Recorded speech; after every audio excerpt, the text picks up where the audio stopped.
Okay, Mr. Ifere, let me take this to you. Between 2012 and 2017, Nigeria has scored between 27 and 28, the lowest being about 24 or 25 thereabout in 2013. But let me ask you, what is your own ranking of Nigeria's corruption index? Well, for me to rank Nigeria in the whole wide world or amongst countries, I must have to have performed at least a survey, and then have a comparator, and then that will enable me to rank them. So I'm not in a very good position to rank Nigeria. But what I would say here is, notwithstanding the ranking of the Transparency International, is that Nigeria has done so well in the fight against corruption. First, corruption is something that is the minds of all the people. So you must change the mindset of the people. And I think to that large extent, the government has tried to make people imbibe a new list of life of saying, listen, corruption does not really pay. And I think this will begin to take some footing over time. Nigeria's government has tried right from when they came in. The mantra, you said the Nigerian government has tried to change the mindset of the people.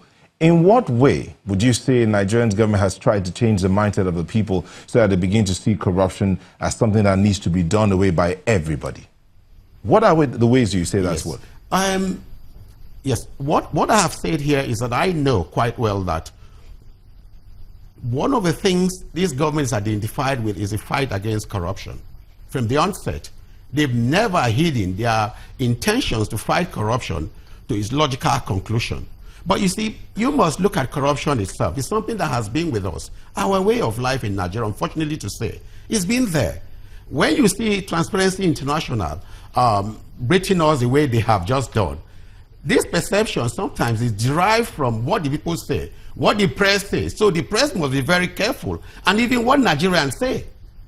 And this is going to affect a lot of businesses coming in here. Poverty is being entrapped in Nigeria. People don't want to come and do business in Nigeria because Transparency International and all those surveys don't really come practically to do this survey. They listen to what people say. They listen to what the press says. And at the end of the day, they collate this thing and put it together. Transparency International and these other agencies are global bodies that do these surveys. And as you've said, investors listen to them. So if they're doing their surveys and back home we're not doing what we ought to do, what do you expect the investors to think? For instance, you have a situation with the former secretary to the governor of the Federation where he was indicted by a government panel.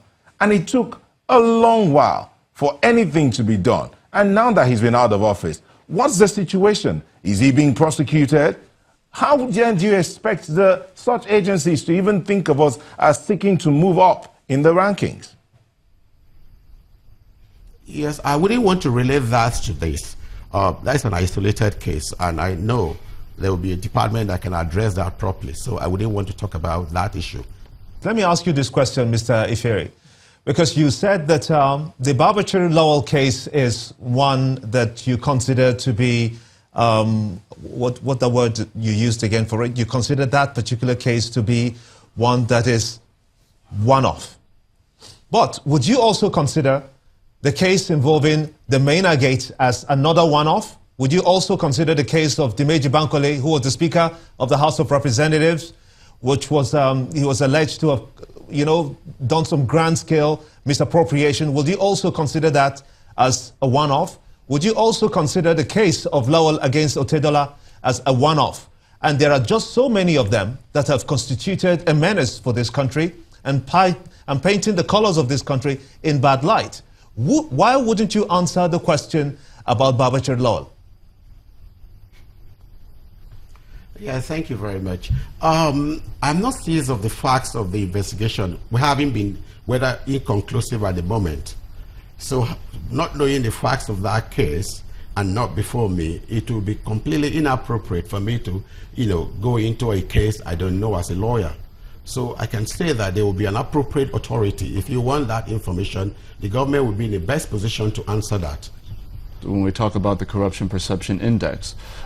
We know if we're talking about nepotism, for example, and we're talking about a perception index after all. So if you have somebody as globally influential as former President Olusegun Obasanjo writing a public letter talking about issues of nepotism, talking about issues of corruption within government, talking about delayed response to it, are these issues completely unfounded? And don't you think that such